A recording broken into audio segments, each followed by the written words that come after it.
لیکن جب وہ اس چیز کے لیے نکلا ہے تو اس کا مقصد جلدی پہنچنا نہیں ہونا چاہیے. اس کا مقصد اس چیز کا ہونا چاہیے کہ جب وہ راستے میں ہو تو وہ سوچے اور اپنے لیے جسے کہتے ہیں محاسبے کا وقت رکھے. جہاں پر الحمدللہ کہ وہاں پہ زیادہ انٹرنیٹ ایکسیس نہیں ہوتا ہے, کیونکہ انٹرنیٹ نہ ہونے کی وجہ سے کم آدمی فون سے اب بری رہتا ہے. تو اب حالانکہ یہ حالات بدل رہے ہیں, وہاں پہ بھی کنیکٹیویٹی رہتی ہے اتنی زیادہ کہ لوگ اس میں بھی جو ہے وہ مصروف رہتے ہیں, فوٹو کھینچنے میں, سیلفی لینے میں اور انسٹاگرام پر ریل بنانے میں. جی دیکھیے بالکل اس میں جو ہے وہ کوشش یہ ہونا چاہیے کہ ٹھیک ہے, اگر ممکن ہے کہ بہت سارے لوگ جو آپ کے وطن میں چھوٹ گئے ہیں, آپ ان کو بھی دکھانا چاہ رہے ہیں کہ وہاں پہ کیا ہو رہا ہے, کس طریقے کا ماحول ہے, وہ اپنی جگہ پر. لیکن وہاں پر ان سب کے بیچ میں ایک سیلف اسسمنٹ کی جگہ ہے کہ آپ اسی راستے پر ہیں جہاں پر اہل بیت کو گزارا گیا, امام سجاد اسی راستے پہ اسیر بن کے گزرے ہیں. تو آپ کو اس سینسٹیوٹی کا بھی خیال رکھنا ہے, سوچنا ہے. میرے خیال سے یہ بہت اچھا پوائنٹ ہے, ورنہ ایسے ہی ہم رہے جیسے یہاں پہ ہے نارمل ڈیز میں, اور وہاں پہ بھی ویسے ہی ہم وہ جو ہے نا وہ ویکیشن نہیں ہے. Right, exactly. جی, وہ ایک پلگرمج ہے, وہ ایک زیارت ہے, وہ ایک عبادت ہے.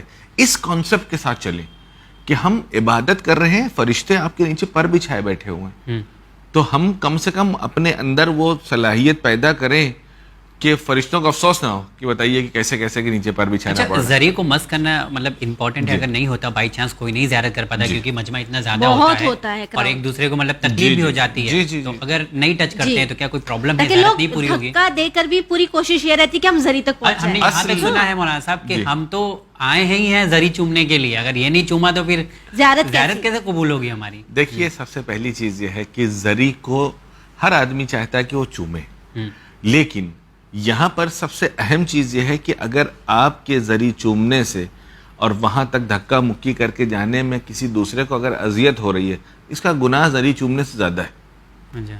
تو آپ نقصان کا جسے کہتے ہیں سودا کیوں کر رہے ہیں؟ آپ کسی دوسرے کو پتہ چلا آپ نے کونی مار دیا, اب وہ بیچارہ جو ہے اس کو اب سانس نہیں آ رہی ہے, لیکن آپ ذریعے تک پہنچ جائیں. نہیں, یہاں تک کہ مختلف مقامات پہ علماء نے منع کیا ہے, بزرگان نے منع کیا. کیا کرے, ابھی اتنا پیسہ لگا کے لوگ زیارت کے لیے الحمدللہ میں آپ کو ایک بڑی خوبصورت مثال دیتا ہوں.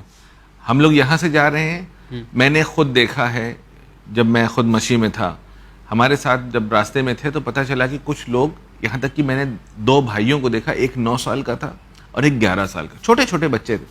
تو بس راستے میں ایسے میں نے پوچھ لیا, ہمارے ساتھ ہمارے کچھ احباب ساتھ میں تھے, تو ہم لوگوں نے پوچھا کہ وہی کہاں سے آ رہے ہو, تو انہوں نے کہا ہم بصرہ سے آ رہے ہیں. جی, بصرہ سے کربلا کی واک 9 دن کی ہے, تقریباً 500 سے کلومیٹر کے آس پاس ہے. وہ 2 بھائی اپنے گھر سے اکیلے نکلے, ان کے والدین نے ان کو اجازت دی ہے کہ وہ جائیں زیارت کرنے کے لیے. تو میں نے پوچھا کہ وہاں جا کے تم اندر جاؤ گے کیسے؟ تو انہوں نے کہا کہ نہیں, ہم تو باہر سے سلام کریں گے, واپس گھر چلے جائیں گے. 5 دن چلنے کے بعد, 9 دن چلنے کے بعد, 9 دن چلنے کے بعد, 500 کلومیٹر چلنے کے بعد. تو جواب اور کیا تھا؟ وہ ان کے یہ عربوں میں اگر آپ دیکھیں گے, وہ جو لوکل عراقی ہیں ان کے ہاں ذریعے اہم نہیں ہے, وہاں وہ پہنچتے ہیں اس دوران کے لوگ جب باہر کے بین الحرمین میں پہنچیں گے, پہنچنے کے بعد السلام علیک یا ابا عبداللہ الحسین, اس کے بعد السلام علیک یا ابا الفضل العباس, ان کو سلام کیا, زیارت اربعین پڑھا, وہیں سے واپس.